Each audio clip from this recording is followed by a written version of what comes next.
Vamos a zambullirnos en el terreno de lo absurdo y la psicología. Es el momento de saludar ya a Rafael Santandreu. Creo que es él. Muy buenas tardes, Rafael. Buenas tardes. Por el rabillo del ojo le veíamos. Bienvenido. Bueno, no me voy a decantar por el aspecto que traes hoy, pero me gustaría primero saber qué entiendes tú por surrealismo, más allá del arte de principios del siglo XX. Pero si vengo muy normal, ¿qué quieres decir? Si No sé. Hoy justo he cuidado más mi estilismo.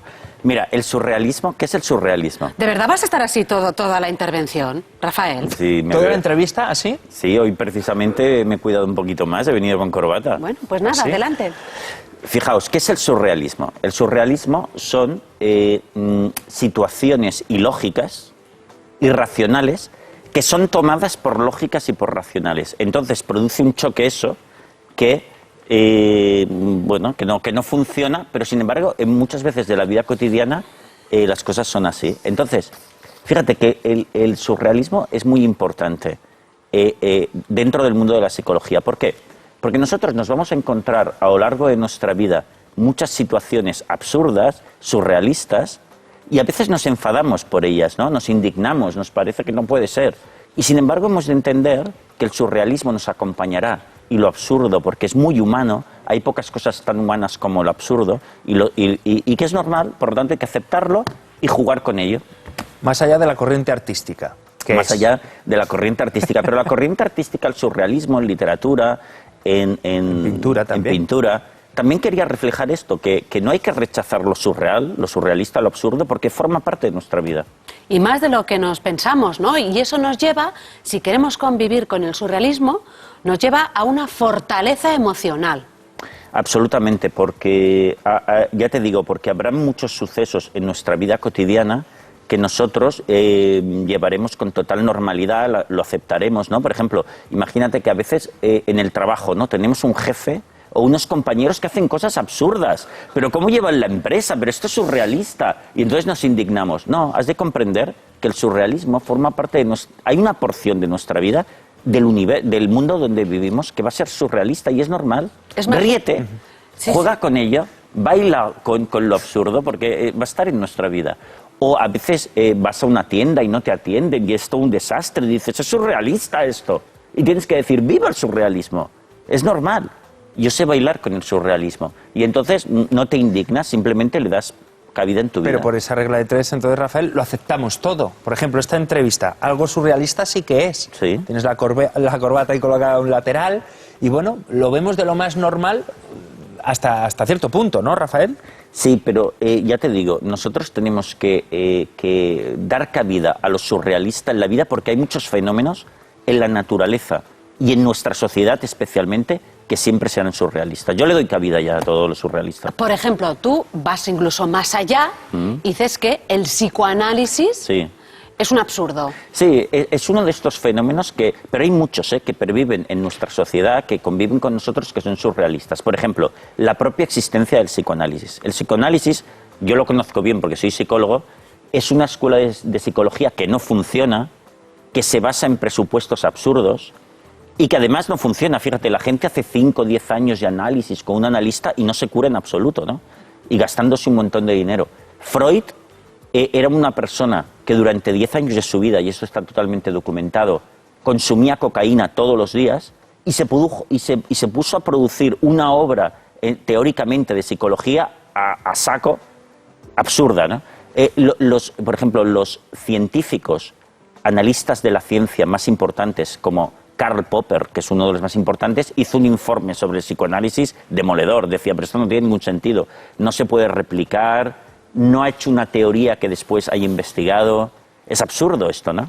Entonces, fíjate que, sin embargo, en muchas universidades, o en algunas, por ejemplo, en Argentina el psicoanálisis tiene todavía mucha preponderancia, está lleno de personas que van con corbata, esta vez puesto aquí, normal, con grandes trajes, señores con barba como Freud, que se creen grandes personajes y que van dando lecciones de una cosa absurda. Bueno, señores y señoras, el universo es así, la vida es así. Siempre habrá una parte de absurdez previviendo en nuestra vida. No pasa nada. Pero claro, tú también, juguemos con ello. Rafael, mencionas a la religión mormona. Por ejemplo, otro de los fenómenos absurdos en nuestra vida cotidiana.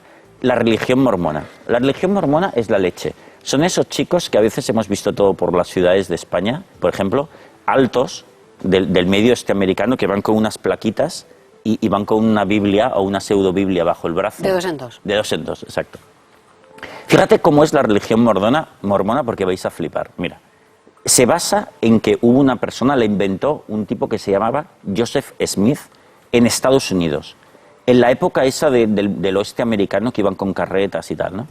Él dice que se le apareció un ángel llamado Mormón que le informó de lo siguiente: Jesucristo, cuando murió y resucitó en Jerusalén en el siglo I, estuvo 40 días, se supone, sobre la tierra resucitado. Pues ¿qué hizo según Joseph Smith? Fue a Estados Unidos, no se sabe cómo, pero viajó a Estados Unidos.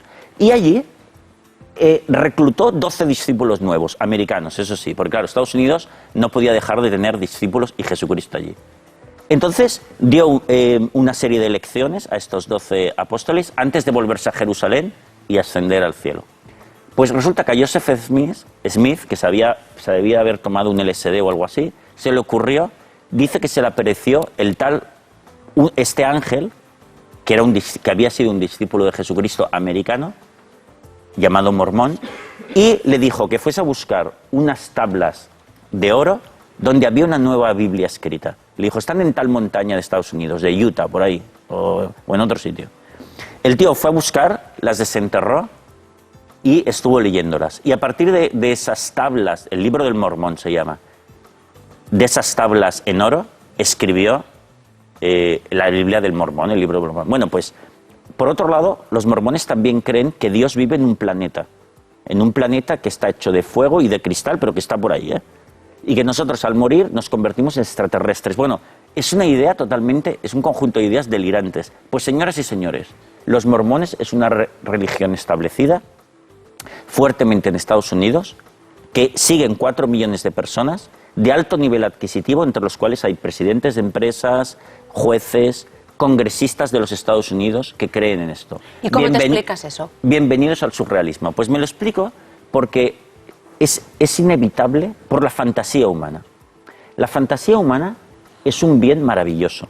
Fíjate que gracias a la fantasía y a la creatividad hemos creado la ciencia, la literatura, cosas maravillosas, ¿no? Pero por otro lado hay que controlar la fantasía. Yo, por ejemplo, me gusta mucho ver películas de ciencia ficción, por ejemplo, de Superman. Y hostias, yo sé que el actor que hay allí, Christopher Reeve, no es Superman, es un actor, lo conozco. Pero sin embargo, ostras, disfruto, lo paso mal si Superman está en peligro y tal. Bueno, dejo que la fantasía corra por mi mente.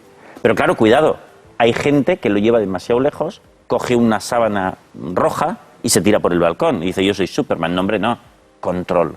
Pero la fantasía muchas veces se descontrola. Ese es uno de los factores por los cuales lo absurdo entra en nuestra vida. Pero claro, todas las religiones a lo mejor pueden ser absurdas.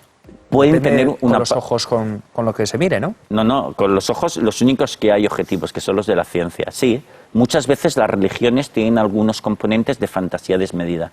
Y sería bueno irlo recortando. Ahora, jamás podremos recortarlo del todo. Porque esa fantasía desmedida del hombre está ahí. Es inevitable. Lo absurdo es inevitable. Rafael, de verdad, es que viéndote con esas pintas sí que realmente uno aprende a convivir con el surrealismo. Es lo que hay que hacer. Pero es difícil. Es difícil. Mira, otro de las causas, sí, pero tenemos que intentar hacerlo, comprender el surrealismo, ¿no? Otra de las causas del surrealismo, por qué el surrealismo está tan presente en nuestra vida cotidiana, es porque los fenómenos de la naturaleza frecuentemente son paradójicos. ¿Eso qué significa? Que en nuestro mundo en el que vivimos, muchas veces, una cosa es cierta y también la contraria. Eso es así. Lo que pasa es que al ser humano le cuesta mucho entender la complejidad del universo. Entonces entra en el absurdo o en la paradoja, o mal, digamos que lleva mal la paradoja. Te pongo un ejemplo.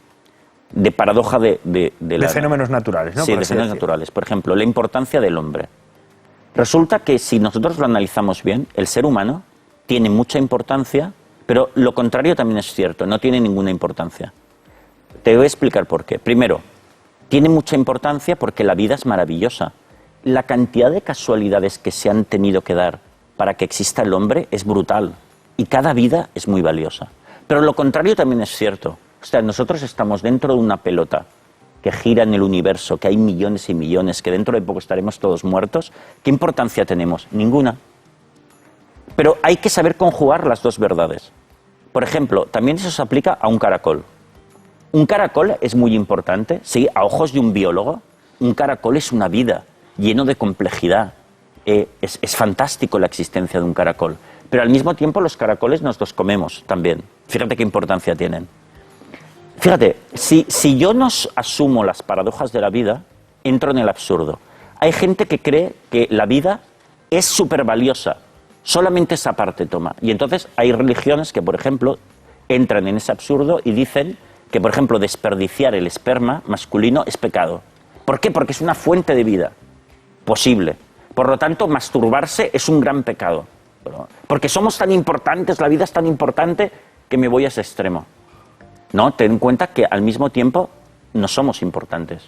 Por ejemplo, hay gente que piensa, se va al otro extremo, piensa que la vida humana es cero importante. Por ejemplo, los nazis decían, la vida humana no es importante, lo importante es el ideal nazi. Entonces, por lo tanto, si morimos todos no pasa nada. Hombre, pero no tienes en cuenta que la vida también es maravillosa, cada vida. ¿Y en la universidad también has tenido experiencias surrealistas, por así decirlo? Hombre, muchísima. Mira, piensa...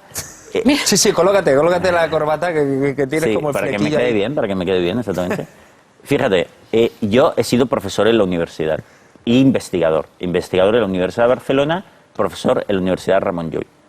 Y, ostras, al final casi prácticamente me tuve que ir porque la absurdez, cuando es demasiado, molesta un poco, ¿no? De todas maneras, hay que aceptarla, ¿eh? La Universidad Española es muy surrealista, fíjate. Cada año, y eso los que han estado lo saben perfectamente y los que están, ¿eh? Cada año se publican tesis, tesinas, trabajos de investigación, se acumulan que no sirven para nada. Siguen líneas de investigación obsoletas para hacerle la pelota a un profesor para intentar alcanzar un puesto de trabajo. Pero en realidad esas investigaciones no les importan a nadie. Y esto lo saben todos los profesores. Pero ¿qué pasa? Que el sistema ha llegado a un absurdo. Empezó mal, derivó mal, y hoy en día no se persigue el saber, sino que se persigue un puesto de trabajo fijo en la universidad y a trincar. Esta es la verdad. Entonces hay que decirlo. Entonces, claro, en la universidad te encuentras que vas a estudiar allí, no te enseñan prácticamente nada, y los profesores, una vez más, van con grandes corbatas puestas aquí, trajes, barbas, birretes, incluso, muchas veces se ponen birretes en no sé qué ceremonias, y hacen como que aquello es muy importante. Por ejemplo, otro hecho absurdo en la universidad. Todo el mundo que presenta una tesis doctoral le dan sobresaliente cum laude, por definición. Ya que te presentas, tío, sobresaliente cum laude. Entonces, pero oiga, ¿pero qué estamos haciendo? Bueno, pero esto nosotros lo tenemos que aceptar, porque el surrealismo forma parte de nuestra vida y jamás dejará de existir. Forma parte de la mente humana. Por lo tanto, si las cosas más o menos funcionan bien, con cierta racionalidad, tenemos que tolerar esa irracionalidad y bailar con ella, incluso divertirse, hacer broma, no pasa nada. Rafael, es absurdo, pero tenemos que dejarlo aquí. Sí. Te agradecemos, como siempre, tus aportaciones al programa y te esperamos la semana que viene sin corbata. Bueno, veremos, porque me ha gustado mucho y yo creo que podría llevar corbatas así todas las semanas, ¿eh? Pues venga, gracias. A vosotros.